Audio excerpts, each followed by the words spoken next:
সবাইকে আমার চ্যানেলে স্বাগতম। আশা করি সবাই ভালো আছেন। আজকের ভিডিও টপিক হচ্ছে পলাতক ব্যক্তিকে হাজির করার তদবির। পলাতক যে কেউ হতে পারে, আপনার বাসা থেকে যে কেউ পালিয়ে যেতে পারে, আপনার বোন পালিয়ে যেতে পারে, বা আপনার প্রেমিকা, আপনার স্ত্রী, আপনার হাজব্যান্ড, আপনার ভাই, যে কেউ যদি বাসা থেকে পালিয়ে যায়, তাকে যদি আপনি ফিরিয়ে আনতে চান বা তাকে হাজির করতে চান আবার আপনার কাছে, তাহলে আজকের ভিডিওটা আপনার জন্য। পুরো ভিডিওটা না টেনে শেষ পর্যন্ত দেখবেন। আমার চ্যানেলটা অবশ্যই সাবস্ক্রাইব করবেন, লাইক কমেন্ট শেয়ার করবেন।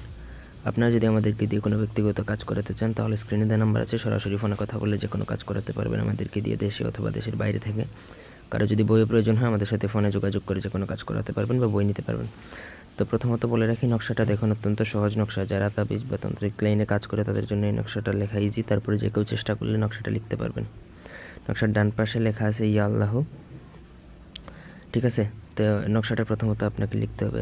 আপনি রবিবার বা শুক্রবার দিনে লিখলে সব থেকে ভালো হয়। অন্যান্য দিনে আপনি যদি তাড়াতাড়ি বা ইমার্জেন্সিভাবে করতে হয় তাহলে করতে পারবেন।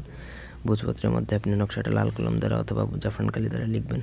নিচে আপনি যে পালিয়ে গেছে তার নাম, সে যদি ছেলে হয় তাহলে তার বাবার নাম, সে যদি মেয়ে হয় তাহলে তার মায়ের নাম এবং ঠিকানা লিখবেন। তারপর নকশাটা লিখে নকশাটা একটা মাদুলিতে ভরবেন। যে কোনো রকম মাদুলিতে ভরে একটা সুতা বাঁধবেন মাদুলিতে, যেন আপনি একটা লটকিয়ে রাখতে পারেন। তারপর সেই মাদুলিতে ভরে তারপর মুখটা মোম দিয়ে বন্ধ করে দিবেন। তারপর সেই মাদুলিটা আপনি যে কোনো গাছের উঁচু ডালে বেঁধে দিবেন, যাতে বাতাসে দুল খায়। এমনভাবে বাঁধবেন যেন গাছ থেকে না পড়ে যায় বা বাতাসে না ছিঁড়ে যায়, বাতাসে যাতে জাস্ট দুল যেন খায়। তারপর দেখতে পারবেন 3 থেকে 7 দিনের মধ্যে ওই ব্যক্তি হাজির হবে। একদম 100% গ্যারান্টি। আপনারা কাজ করে দেখতে পারেন। ধন্যবাদ।